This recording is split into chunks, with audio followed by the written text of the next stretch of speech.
We're in today with the legendary AMD Radeon Pro Duo. This is a 2016 video card from AMD. It's got 2304 shaders, 16 GB of VRAM per core, running at 1243 MHz on the core clock and 1750 MHz on the memory clock. 256 bits bus width, and today we're gonna pair it up with this i9 10th gen with 10 cores and 20 threads. The best thing we can do for this video card is just jump in a couple of games and see how it holds with some Crossfire compatible games. Let's go. I didn't expect it, I didn't ask for it, I just by mistake I fished for it and I got the bait. Deus Ex has got an option that you can click DirectX 12 on it. Now, what's the funky part about this is using dual core. It's activated automatically DirectX 12 AFR from AMD control panel. You say that the games are not optimized for Crossfire and SLI. You can make the game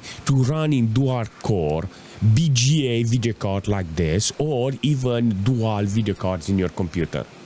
It's just a question, do they want to make the game run with dual video cards in your computer? Because this is a pure example how awesome the setup is and how awesome it's working with the setup. When you play with an AMD video card and it's got Crossfire, it needs that logo in the corner to say this is AMD Crossfire X activated, and it shows you the whole thing, the whole shtick. And sometimes it's flickering, and I will show you those games because it will go into that direction. But I just wanted to start with my desert here. Seriously, this is literally the desert, and seeing Deus Ex running with this video card, DirectX 12, Crossfire, both of the cores, 7.1 GB of VRAM allocation, it's kind of fantastic to see the GPU running like this. Seriously. Look at this. This is cool. Okay, so because I tried and I wanted to see is MSAA, it's off in the menu because I put it on maximum and it gave me like 10-15 FPS. With the video card, it was so much struggling in this situation. It's unbelievable. Seriously. So I will definitely put this video card in similar games if I manage to find it. But in the future, this game needs to be always on the list with SLI and Crossfire. But I want to see if it's performing really nice with SLI. Nevertheless, seriously, this is an awesome game that apparently is running with Crossfire, and I'm so happy that I managed to click on it. I was like, let me see if it's actually compatible with Crossfire. Good utilization, good performance, everything is fantastic in this case. Even on the CPU side, I got like nearly 40% load on the CPU with nearly 17 GB of system RAM utilized. Dude, this game is like taking your computer and it says, I'm gonna use it. I'm gonna use this computer. Nevertheless, nice utilization. Crossfire is active without the logo. I'm guessing because of DirectX 12. Now, if I go on DirectX 11, maybe it's gonna show up the logo, and yeah. This is a good indication how DirectX 12 it can work with AFR. Maybe that's the shtick in this case. I have another video that I'm planning to do with this video card, because in this situation you can see I'm with all the drivers in order to play with the video card and have the option to activate Crossfire. Now, I tried with the latest drivers and the option is gone in the control panel, so I don't want that. I want the control panel to show me the individual multi-GPU. Now, if you want to play some newer games, and this is the stick, because if you want to play some newer games and you say, but you lose the Crossfire, you gain something else. In lossless scaling, you will have different type of options. So that it needs to be independently, because this is Crossfire. This is the OG. This is a 2016 video card, and you have to put the original games and something that was compatible with it. So yes, this is the game, you know.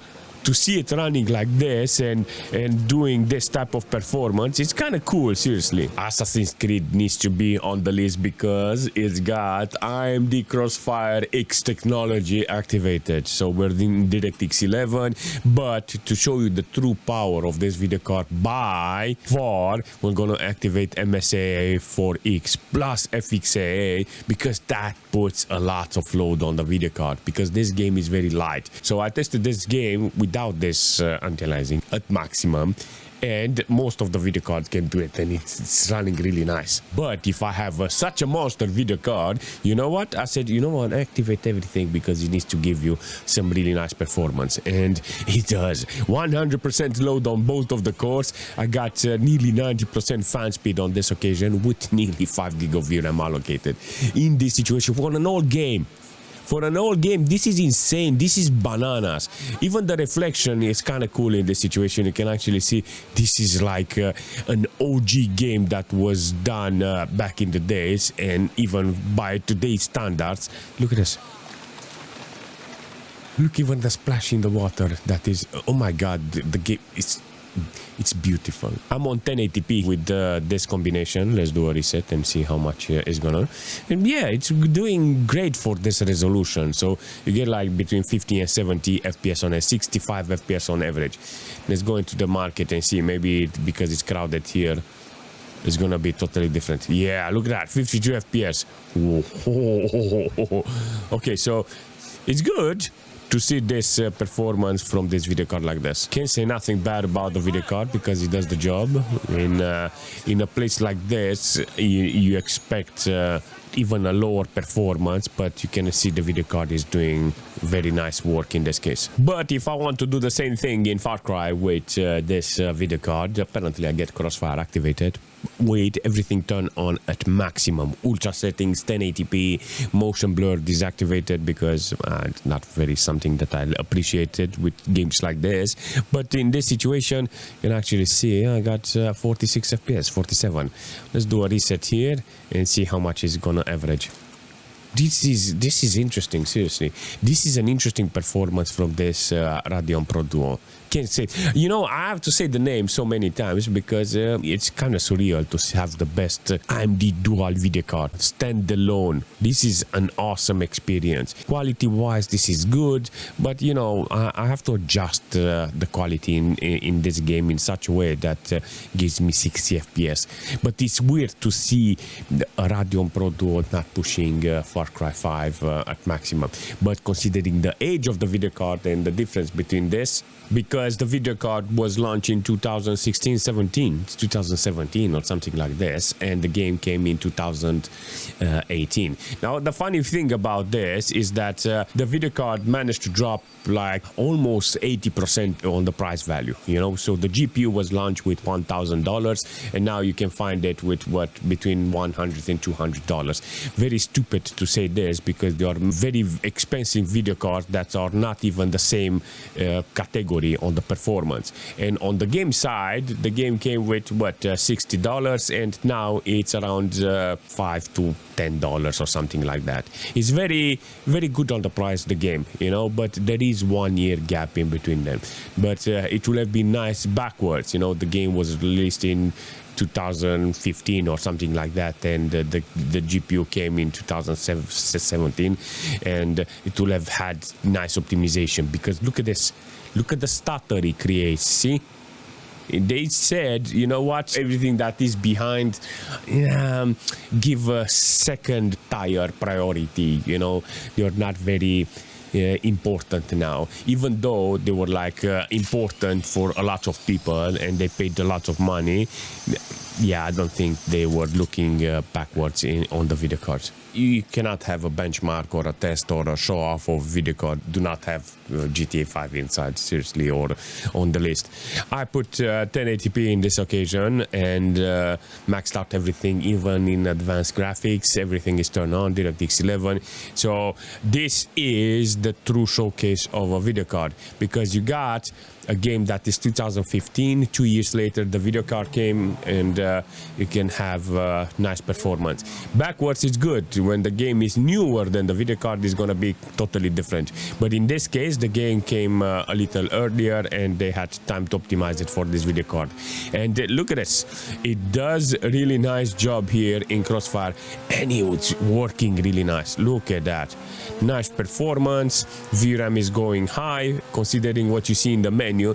What do you see in the menu? Well, the video card says it's got 16 GB of VRAM per core, so that means the game, whenever you go into the menu, it's going to show you 32 GB of VRAM available for taking, you know. So I like this idea this game is offering with this video card. Seriously, 32 GB of VRAM sounds really nice, you know. There's a lot of headroom for the quality, so I'll take this as a big W, and yeah, I want to see if it's working really nice with this video card.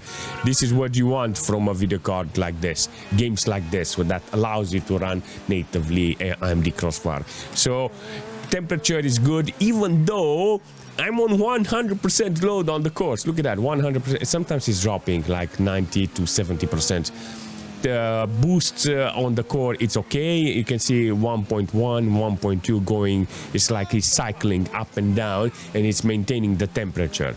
But I know the video card is utilized because this is almost the first time I'm seeing the whole computer running with nearly 500 watts in the situation with only one video card. So I will take this as a big W for the whole thing, because it's averaging really nice, and yeah, I can play the game really nice in this case. I don't have a lot of utilization on the system side. I got like 12.4 gig of system RAM with nearly 40% load. Oh, it's utilizing the computer. It's utilizing. Well, I have nearly 500 watts consumption. That means even the CPU is utilized here with nearly 100 watts. The moment you reach 100 watts on the CPU, that means it's being utilized, even the CPU. It usually stays around 50-60 watts consumption if it's not utilized, and it's maxing out the video card. But in this case, you can clearly see it's doing the job here, and it's a fantastic performance overall. So GTA 5 with Crossfire, it's a must in this case, because if not, yeah, you're just not using the video card at maximum. So really love the performance and quality in GTA 5 with this. But if we're jumping in GTA 4 with this combination, with this Radeon, apparently, I got some very mixed feelings with this video card in this game. Seriously, I don't understand how can be such a good and bad experience at the same time. One, it's good because I can see the Crossfire logo there, and I got, in some cases, even 99% load is on some cores, utilizing only 1.2 gig of VRAM. It's not a lot of stress. It doesn't crash. Everything is working. I love this performance I got here with maximum details. I'm on 1080p in this case with everything turned on at maximum. Crossfire is doing the job, but it's not utilized the core at maximum. So I would really love to have options to give more settings and more on the video card in order to see how it's being utilized at maximum. On the system side, I don't have a lot of stress. I got like 25% load on the core of the CPU. I got 9.4 gig of system RAM utilized, and see, I got 70 watts consumption from the CPU, and that is an indication that the CPU is not being utilized. So in GTA 5 I have over 100 watts. That means it was, you know what, even the CPU is utilized here, and I got only 300 watts. But there I had nearly 500 watts, so it was a clear indication the core were utilized on the video card, and the CPU was on its duty in that case. But here, 350 watts, yeah, not a lot of utilization, but it does the job. I got 100 FPS on average, and maybe it's maintaining that performance. Freaking love that. Alright, GTA 4, you managed to show me Crossfire apparently. In some situation, without any stutter, apparently it's okay. That's the only problem I have with this game and this combination. Battlefield 4, it's running really nice on this combination. I got Crossfire activated here with maximum details on 1080p. Working really nice on this video card with 100% load on the cores. It's kind of fantastic to see this video card running like this. I got only 2.4 gig of VRAM allocated, and yeah, it's utilizing the video card on the core side only. There's not a lot of things. Maybe you can put a higher resolution in order to get more VRAM utilization, but that's not something that I will aim for. Seriously, I got 16 GB of VRAM per core, and I think it's gonna be really nice to show the video cards through power, because here I got nearly 470, nearly even 480 watts consumption from this. I mean, it does the job, you know, the video card itself. On this occasion, it's working really nice with this game. Crossfire activated, everything is good. Resolution maybe can be better, I don't know. It depends on you in this case. I think it can do 1440p, but I got 159 FPS in this case. Not a bad performance from the video card. Maybe it can do better. Maybe it can hold 1440p, but it's an interesting performance from this. On the system side, I got 23% load, 25% load on the CPU with 10 GB of system RAM. Not bad for an old video card like this. I mean, the game is fantastic. Even today, there's a lot of people with this game. But for some reason, I keep dying like a dog. Oh man, this is so cool. This is so cool. Quality-wise, averaging really nice. What do you expect more from this?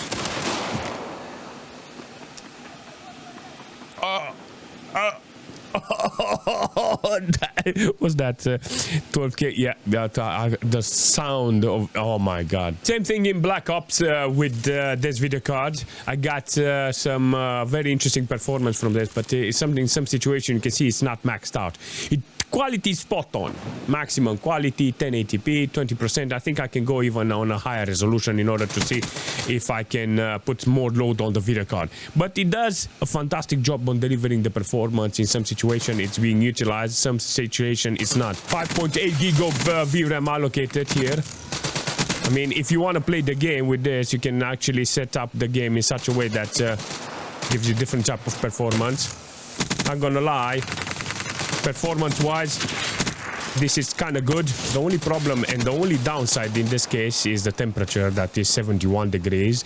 I mean, if you constantly start utilizing it at 100%, you're gonna see the temperature creeping up, and not very ideal for a dual BGA video card. But it keeps 160 FPS constantly, and this is the only thing that matters in this case. It's such a nice performance overall, you can't say nothing bad about it. I had my biggest surprise in Crossfire and SLI. Dota apparently is working with Crossfire, and I'm like, what happened? Seriously, AMD Crossfire. It's using dual core BGA video card in this situation. I'm very surprised. It doesn't utilize too much VRAM. Everything is turned on at maximum and is doing a fantastic job. Let me do a reset here because it's kind of fantastic to see this video card running like this. It's got a nice quality, it's got a nice feeling. I never thought this game on being a Crossfire compatible, but the fact that it's on and I can see it is like just majestic. Seriously, can actually see the video card. It's utilizing sometimes 100% load on the cores. There's no problem on playing the game with this video card on this resolution. I think this is 1440p because of the size of the MS Afterburner. So maximum quality, 1440p, and it's doing such a great work. Sometimes whenever you're activating Crossfire and it doesn't give me the resolution, I test a couple of games and it got 1080p, and I couldn't change it to 1440p. I don't know why, so I'm not questioning it. I think that if you struggle a little to put it on 1440p, you can achieve it. Now, is it the maximum performance? Well, based on the wattage that I'm nearly 500 watts consumption, that means the CPU is being utilized because it's reaching nearly 100 watts consumption, and the video card's core, it's almost maxed out with 71 degrees on both of them. So it's telling me with 97 fan speed that is there, that the video card, it's... Wait a second. I've been utilized, seriously. So Dota 2, it's a very good surprise, if I can say it like that. Now, this is the fun part about this video card, is that today I use Pro 21 version of the drivers with the software that allows me to put Crossfire in the menu, like global settings Crossfire. So every time I enter the game, I have that option of the logo. So when I see the logo, Yeah, this is Crossfire compatible, so I like them. So I like this idea this drivers is offering me. The only downside with this driver is that in the moment you enter lossless scaling, you cannot use it. You cannot select the video card, you cannot select it. Even if I force it by adding another video card, it will not allow me to set up the video card in such a way that I want. Now, why I'm saying this, because this was the first aim of the video card. At the beginning, I just went on AMD's website and Polaris Pro Duo download drivers. And he gave me the latest drivers, and he's got the latest drivers. And in the latest drivers, you cannot select Crossfire only for the games. So it's not like a global settings. So then I started playing the games, and the Crossfire logo doesn't show. It's not compatible. Some games are not working really nice. Some of them, they are flickering, and some of them, they don't even start in Crossfire. So I got a little confused. Why is this video card not working? And I realized, well, it's the drivers, compatibility. You have to have those menus in the settings. But I saw just a glimpse. I entered lossless scaling and it showed me the video card standalone with 2 cores that I can select with the newest drivers. And I said, that will be better later. You know, I will do a video with this video card with lossless scaling in the future, you know, with newer games. Because it's a very fantastic idea, you know, so you can have a dual core BG video card like this. You start the game on one time and you select the second core, and it feels like the ideal setup. It feels the perfect video card in the perfect corner with the perfect software, with the perfect game that will allow me to start the game with new drivers, and it's got a second core as a spare, you know, and maybe I can use lossless scaling. So I left it there, you know, you know what? Leave it there. It will be fantastic if I have that option. So the first thing I wanted is to put this video card in the condition that was meant to be. Crossfire, global settings, enable settings on everything, to dual core BGA, give the video card the best conditions and see how it's performing. It's doing a fantastic job. Yeah, there is no discussion. It's doing a fantastic job in this case. I like it. I like how it runs. I like everything about it, you know, so it feels like I would have loved this video card in 2016 and I would have used it at maximum. If I knew how awesome this video card is, maybe I would have bought one instead of actually buying left and right video cards that are not doing the job. But yeah, to be fair, back in the days I didn't knew about it, and to see it how it performs now, 2016, it will have been a really nice video card to have in the PC. But imagine the computer that you had to put to pair up this video card in. It should have been a very interesting computer. Maybe in the future it will be really nice to put it with a 2016 CPU. No, it will be interesting to see it with an age-appropriate platform, because this is interesting, you know, the computer that allows the video card to run at maximum. But the ideal will be to push that with another CPU from the same age to see how it's performing. So yeah, my old machine will be interesting to have this video card. Maybe we'll put another one aside. Fun, interesting. Going on that i7-6950X, putting this video card in, and then putting another Fire Pro inside, and using multiple GPUs there, and having a lot of fun with newer drivers, lossless scaling. So much potential, seriously, so much potential with this video card. Can't wait, seriously. Until now, I have no complaint, because this was the right setup with the right games, and it's just beautiful. It's just flawless, you know. The video card has got so much power, it just barely scraped the surface on being utilized at maximum. Only a couple of games managed to reach 100%, but you managed to see it was holding a really nice. I love this. I really love this video card. I'm happy that I have this video card. It feels like the top of dual BGA. It feels like what I was expecting. You know, every time I look at the Titan Z, I'm like, every time now that I will look at the Radeon Pro Duo. If you have any suggestion aside from my ones, leave a comment, smash that like button, and as usual, I will see you very soon.